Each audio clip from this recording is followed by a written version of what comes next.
Né avec la malédiction de la cécité, Kunon est un garçon qui n'a jamais vu le monde extérieur de toute sa vie. Il est le fils d'une riche famille noble, et pourtant, il n'a jamais pu profiter des joies, ni admirer la beauté que ce monde d'Isekai a à offrir. Un jour, il demande à l'un de ses majordomes ce que signifie le fait de pouvoir voir. Lorsqu'il apprend que la vue permet de percevoir les formes et les couleurs, son cœur s'alourdit encore davantage. La seule raison pour laquelle il est aveugle est l'existence de ce que l'on appelle la cicatrice du héros, une marque laissée sur lui par le chevalier sacré nommé Istor Uglia. Tout le monde éprouve de la pitié pour le pauvre Kunon, mais lui ne comprend pas pourquoi, et souhaite désespérément être traité comme l'égal des autres. Kunon est né avec un Watercrest, ce qui signifie qu'il possède une affinité naturelle avec la magie de l'eau. C'est pour cette raison que sa famille désigne Genie afin de lui enseigner la magie, mais Kunon ne comprend pas pourquoi quelqu'un comme lui devrait apprendre cet art. À ses yeux, même s'il parvenait un jour à utiliser la magie, cela ne servirait à rien, puisqu'il est littéralement incapable de se déplacer sans l'aide de sa servante. Malgré tout, il obéit aux ordres de sa famille et rencontre le maître Genie. Genie commence son enseignement avec un enthousiasme débordant, et peu de temps après, Kunon apprend le sort le plus élémentaire de tous, appelé Aori, qui permet de manifester une petite masse d'eau. Le plus triste, c'est qu'il ne sait même pas ce qui s'est produit après avoir lancé le sort. Genie lui explique donc patiemment le résultat, décrivant chaque détail visuel, même les plus infimes, afin qu'il puisse se représenter l'image dans son esprit. Au cours de son explication, Genie décrit par inadvertance la masse d'eau comme ayant la taille d'un globe oculaire, puis s'excuse aussitôt, craignant d'avoir offensé le pauvre enfant. Cependant, Kunon comprend autre chose à partir de cette comparaison. Il émet alors une hypothèse. Peut-être que, s'il apprend la magie, il deviendra un jour assez doué pour créer de véritables yeux capables de lui permettre de voir. Avec cet objectif nouvellement fixé, Kunon devient optimiste pour la première fois de sa vie. Même lorsqu'il mange, il vérifie soigneusement chaque ingrédient et tente de former dans son esprit une image de ce à quoi il pourrait ressembler. Le voir s'intéresser soudainement à la nourriture rend sa servante si heureuse qu'elle se met à cuisiner avec encore plus d'enthousiasme et de soin pour lui. Un jour, une autre enseignante nommée Flora est désignée comme lectrice pour Kunon. Rempli d'excitation, Kunon lui demande de lui lire des leçons d'histoire, et plus précisément l'histoire de Isterulia, le chevalier sacré responsable de sa cécité. Flora hésite, convaincue que ce récit pourrait être trop douloureux pour le pauvre Kunon, mais lorsqu'il l'assure qu'il ira bien, elle finit par accepter. Selon Madame Flora, il y a plusieurs centaines d'années eut lieu une guerre opposant les héros au roi démon. Ister Uglia fut choisi comme héros du pays de Kunon et parvint finalement à vaincre le roi démon, mais au prix terrible de la perte d'un bras et d'une jambe. On raconte que, dans son dernier souffle, le roi démon lança une malédiction sur Istor, et que depuis lors, nombre de ses descendants naquirent dans ce monde avec une partie de leur corps manquante. Certains perdaient un bras, d'autres une jambe, et dans le cas de Kunon, c'était la vue. Les gens donnèrent à ce phénomène étrange le nom de la cicatrice du héros. Les enfants nés avec la cicatrice du héros ne manifestaient pas nécessairement de pouvoir particulier, mais par compassion, les personnes autour d'eux les traitaient souvent avec un respect particulier. Après avoir appris cette histoire, Kunon eut d'abord beaucoup de mal à accepter qu'il soit né avec une telle malchance. Cependant, il finit par accepter la réalité et décida d'avancer avec ce qui lui avait été donné. Peu de temps après, il apprit à lancer plusieurs sphères d'eau en même temps et se trouva plus motivé que jamais à devenir un sorcier d'exception. Malheureusement pour lui, lancer des sorts magiques était extrêmement épuisant. Ainsi, même si son esprit restait totalement concentré, son corps finit par s'effondrer. Dans son état semi-évanoui, Kunon ne cessait de murmurer qu'il lui fallait davantage, beaucoup plus encore.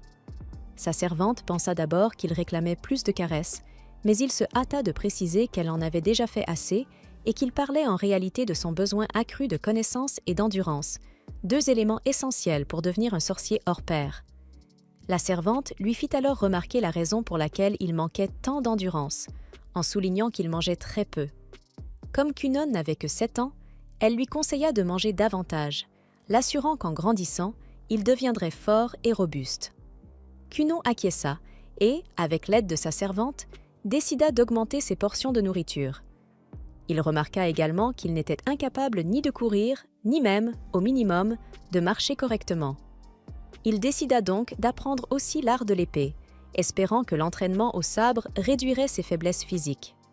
La servante partit aussitôt en courant, pleine d'enthousiasme, pour demander au père de Cunon, le seigneur Gurion, de lui trouver un nouveau maître d'armes. C'est à ce moment-là que Cunon prononça pour la première fois le véritable prénom de sa servante, Iko, et la remercia du fond du cœur pour tout ce qu'elle faisait pour lui. Le lendemain, lorsque Jenny arriva au manoir de Cunon pour les leçons de magie, elle le trouva en plein entraînement d'escrime avec l'instructeur Huro.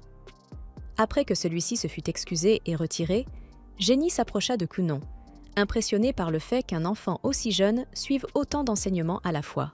Elle se souvient du premier jour où elle avait commencé à lui enseigner la magie. À l'époque, le garçon semblait sombre et sans vie, mais maintenant, un large sourire éclaire son visage, signe de tout le changement qui s'est produit en si peu de temps. Quoi qu'il en soit, Jenny lui demande s'il a besoin d'une petite pause, puisqu'il s'entraîne sans relâche depuis plusieurs heures, mais Cunon assure qu'il va parfaitement bien et se prépare pour ses leçons de magie. Sans plus attendre, Jenny commence son cours en demandant à Cunon s'il se souvient encore comment lancer le sort Aori. Ce qu'elle ne sait pas, c'est que Cunon s'entraîne 24 heures sur 24, 7 jours sur 7. Elle est donc visiblement stupéfaite lorsque Cunon fait apparaître sans effort une série de sphères d'eau en même temps. Cet exploit fait réaliser à Jenny que ce garçon est vraiment exceptionnel et qu'il peut sans aucun doute devenir le prochain grand sorcier de ce continent. Pendant ce temps, au château impérial, un serviteur royal entre dans la chambre de la princesse Mirica et l'informe que sa calèche est prête à l'extérieur. La calèche doit l'emmener voir son fiancé, mais Mirica déteste l'idée du mariage et refuse d'y aller. Elle croit que son fiancé ressent la même chose et révèle qu'il n'est autre que Cunon. Elle ne déteste pas forcément Cunon, mais sa morosité a toujours été pour elle un énorme point négatif. Malheureusement, elle n'a pas le choix, car c'est un ordre de son père, le roi. En chemin vers le manoir de Cunon, Mirica explique pourquoi son père a choisi ce jeune homme handicapé pour elle. Apparemment, Cunon est considéré comme une personne importante à cause de la cicatrice du héros, et afin de plaire au peuple du royaume, le roi a pris cette décision politique. Elle se souvient du premier jour où elle a rencontré Cunon. Elle était initialement ravie d'épouser quelqu'un de son âge et l'avait emmené dehors pour jouer ensemble. Mais lorsqu'elle lui demanda quel jeu il aimait, il répondit, le visage en pleurs, qu'il n'aimait rien et ne pouvait rien faire à cause de sa cécité. Mirica ne voulait pas devenir l'épouse de cet idiot sombre et ennuyeux. Mais, à sa grande surprise, cet idiot morose avait changé. Lorsque Cunon l'accueille avec le plus large sourire éclatant, elle se demande d'abord s'il n'est pas un imposteur ou quelque chose du genre. Elle se tourne vers la servante de Cunon, Iko, pour lui demander si c'est vraiment lui, et Iko hoche la tête, confirmant que c'est bien Cunon. La servante prend aussi un moment pour complimenter la princesse Mirica, en déclarant que si elle était un vieil homme avec des problèmes mentaux, elle l'aurait déjà arraché à Cunon. Mirica ignore le commentaire étrange d'Iko et demande à nouveau à Cunon de lui expliquer ce qui lui est arrivé. Cunon répond sincèrement, expliquant que sa vie a changé depuis le jour où il est tombé amoureux de la magie. Il fait apparaître un arc-en-ciel au-dessus de la tête de Mirica pour montrer ses compétences magiques. Cunon se rend compte qu'il a été un peu un idiot avec Mirica tout ce temps. Alors il s'excuse auprès d'elle, promettant de devenir une meilleure personne à partir de maintenant.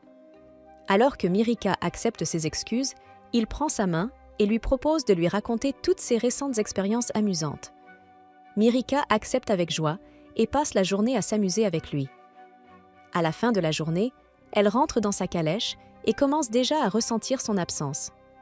Pendant ce temps, Cunon ne peut s'empêcher de repenser à la façon dont il a tenu la main de Mirica avec autant de naturel. Il souhaite se comporter comme un vrai gentleman devant la princesse Mirica, dans l'espoir de l'impressionner davantage. Il commence donc à suivre des leçons de bonne manière et d'étiquette auprès de Madame Flora. Iko a alors une idée malicieuse pour transformer Cunon en gentleman avec un sens de l'humour et, étrangement, Flora accepte de jouer le jeu. De son côté, Miss Jenny se demande ce qu'elle enseignera à Cunon le lendemain. Il est capable de lancer 7 sphères d'eau en même temps, ce qu'elle ne peut pas faire malgré son statut de maîtresse. De plus, il a déjà maîtrisé tous les autres sorts de base qu'elle lui a enseignés, et elle abandonne, admettant qu'il n'y a plus rien à lui apprendre. Pendant un instant, Elle se demande si elle ne devrait pas passer à l'étape suivante et lui enseigner des sorts intermédiaires, mais son travail est uniquement de lui apprendre la magie élémentaire. Elle prend également conscience qu'enseigner la magie intermédiaire à un enfant de 7 ans pourrait être dangereux et se demande donc quoi faire. Comme elle est payée à l'heure, elle ne peut pas simplement quitter son travail puisqu'elle doit payer de nombreuses factures. Elle se met donc au travail et commence à réfléchir à ce qu'elle enseignera à ce jeune prodige le lendemain. Le lendemain, elle se rend au manoir de Kunon et découvre que le caractère du garçon a encore changé. Elle fait de son mieux pour l'ignorer et se concentre sur l'enseignement des détails fins de sa magie, par exemple, comment modifier la température de ses sphères d'eau. Kunon essaie, et en modifiant les caractéristiques internes de l'eau, celle-ci prend le goût du jus de pomme. Après avoir vu cela, Genie reste complètement sans voix. Elle a passé toute la nuit à préparer une leçon d'une semaine pour lui enseigner l'altération magique, et pourtant, il comprend complètement la théorie en moins de 5 minutes et maîtrise la technique instantanément. Quoi qu'il en soit, Kunon est maintenant capable de ressentir les formes et les odeurs, ce qui lui permet de les altérer dans ses sorts. Cependant, il n'a toujours aucun concept des couleurs et ne peut donc pas encore créer un objet magique pleinement formé. Il décide alors que son prochain objectif sera de comprendre les couleurs et, de manière inattendue, il commence à les ressentir. Kunon se rend compte qu'il a été un peu un idiot avec Mirika tout ce temps. Alors il s'excuse auprès d'elle, promettant de devenir une meilleure personne à partir de maintenant. Alors que Mirika accepte ses excuses, il prend sa main et lui propose de lui raconter toutes ses récentes expériences amusantes. Mirika accepte avec joie et passe la journée à s'amuser avec lui. À la fin de la journée, elle rentre dans sa calèche et commence déjà à ressentir son absence. Pendant ce temps, Kunon ne peut s'empêcher de repenser à la façon dont il a tenu la main de Mirika avec autant de naturel. Il souhaite se comporter comme un vrai gentleman devant la princesse Mirika, dans l'espoir de l'impressionner davantage. Il commence donc à suivre des leçons de bonne manière et d'étiquette auprès de Madame Flora. Iko a alors une idée malicieuse pour transformer Kunon en gentleman avec un sens de l'humour, et, étrangement, Flora accepte de jouer le jeu. De son côté, Miss Jenny se demande ce qu'elle enseignera à Kunon le lendemain. Il est capable de lancer 7 sphères d'eau en même temps, ce qu'elle ne peut pas faire malgré son statut de maîtresse. De plus, il a déjà maîtrisé tous les autres sorts de base qu'elle lui a enseignés, et elle abandonne, admettant qu'il n'y a plus rien à lui apprendre. Pendant un instant, elle se demande si elle ne devrait pas passer à l'étape suivante et lui enseigner des sorts intermédiaires, mais son travail est uniquement de lui apprendre la magie élémentaire. Elle prend également conscience qu'enseigner la magie intermédiaire à un enfant de 7 ans pourrait être dangereux, et se demande donc quoi faire. Comme elle est payée à l'heure, elle ne peut pas simplement quitter son travail puisqu'elle doit payer de nombreuses factures. Elle se met donc au travail et commence à réfléchir à ce qu'elle enseignera à ce jeune prodige le lendemain. Le lendemain, elle se rend au manoir de Kunon et découvre que le caractère du garçon a encore changé. Elle fait de son mieux pour l'ignorer et se concentre sur l'enseignement des détails fins de sa magie, par exemple, comment modifier la température de ses sphères d'eau. Kunon essaie, et en modifiant les caractéristiques internes de l'eau, celle-ci prend le goût du jus de pomme. Après avoir vu cela, Genie reste complètement sans voix. Elle a passé toute la nuit à préparer une leçon d'une semaine pour lui enseigner l'altération magique, et pourtant, il comprend complètement la théorie en moins de 5 minutes et maîtrise la technique instantanément. Quoi qu'il en soit, Kunon est maintenant capable de ressentir les formes et les odeurs, ce qui lui permet de les altérer dans ses sorts. Cependant, il n'a toujours aucun concept des couleurs et ne peut donc pas encore créer un objet magique pleinement formé. Il décide alors que son prochain objectif sera de comprendre les couleurs et, de manière inattendue, il commence à les ressentir aussi. Dans un flashback, le frère de Kunon se souvient du jour où il avait voulu sortir jouer avec Gurion. Ce jour-là, Gurion s'inquiétait de son incapacité à voir, mais son frère le rassura en lui promettant qu'il tiendrait sa main pour qu'il ne tombe pas. Cependant, au moment où Kunon fit son deuxième pas, sa jambe glissa et son frère relâcha par erreur sa main, ce qui entraîna malheureusement la chute de Kunon. On pourrait penser que Kunon n'aurait plus autant confiance en son frère, mais sans aucun doute, celui-ci rassure Gurion qu'il tiendra Kunon et veillera à ce qu'il ne lui arrive rien. Pendant ce temps, Kunon est avec Iko, s'exerçant à sa magie comme d'habitude. Il pratique l'hydromancie, une magie utilisée pour retrouver des objets perdus.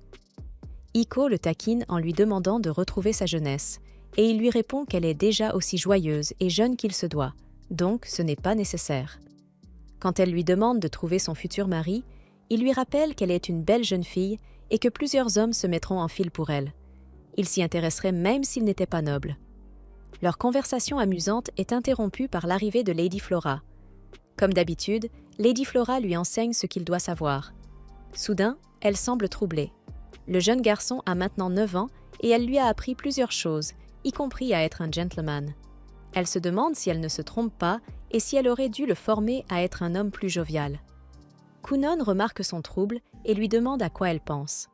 Elle observe combien il est mignon et adorable et se sent heureuse d'avoir participé à la création de ce jeune garçon si charmant. Plus tard, Iko emmène Coonan aux quartiers principaux ce soir-là. En chemin, elle a très froid et demande de l'aide à Cunon. Sans attendre, Cunon crée de l'eau chaude pour eux et elle la serre contre elle pour se réchauffer. L'eau est plus agréable que celle qu'il avait toujours préparée pour elle, et on peut lire dans son commentaire joyeux combien elle apprécie ce confort. Il aime ses compliments, mais affirme que ce n'est qu'un prototype. Elle avait vraiment besoin de quelque chose d'aussi chaud pour passer une bonne nuit, et il envisage de créer un lit pour elle avec la même densité. Il est très préoccupé par le fait que Gurion les ait appelés. Il se demande s'il a fait quelque chose de mal, mais Iko le rassure en lui disant que tout va bien et lui rappelle qu'il a appris grâce aux leçons de sang et qu'il n'a rien fait de mal. Alors qu'il s'éloigne, il lui rappelle que la seule raison pour laquelle il avait réalisé l'affaire du sang était parce qu'elle lui avait demandé de donner le maximum. Elle n'a pas non plus de haine envers cet acte, mais Gurion le déteste, donc leur avis n'a pas d'importance. Ils arrivent enfin au château et le serviteur les salue. Il mentionne son frère, Ixlo, et le reconnaît immédiatement. Il salue son frère et l'escorte jusqu'à la chambre de leurs parents. En chemin, Ixlo demande à Cunon s'il a besoin qu'on lui tienne la main, mais Cunon refuse, expliquant qu'il a grandi et qu'il comprend désormais son environnement. Il peut marcher seul. Ixlo repense au jour où il tenait Cunon par la main, et voir son frère grandir ainsi le remplit d'enthousiasme. Cunon remarque que son frère est plongé dans ses pensées et lui demande ce qu'il a, mais Ixlo assure que ce n'est rien. Ils arrivent dans la chambre de leurs parents et Gorion lui annonce ce que mademoiselle Flora lui a rapporté. Cunon a terminé l'intégralité des cours élémentaires, ce qui est vraiment remarquable. Cependant, il doit désormais fréquenter l'école des nobles. Gorion explique que tout noble doit y aller, car cela fait partie des exigences de leur rang.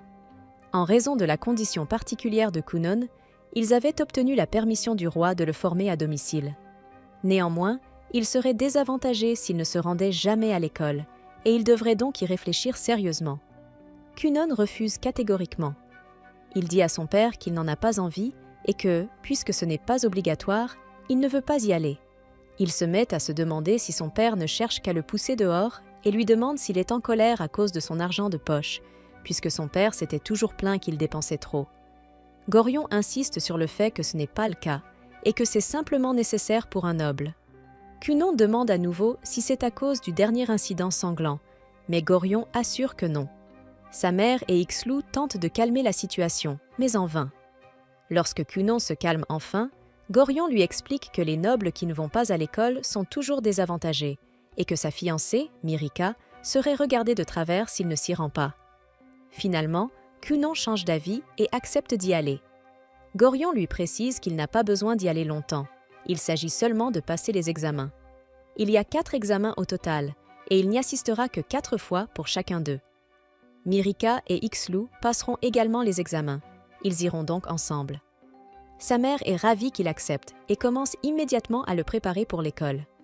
Lorsqu'il sort avec elle, Gorion appelle Ixlo à part et lui rappelle que d'autres nobles, en voyant Mirica et Cunon ensemble, pourraient devenir jaloux.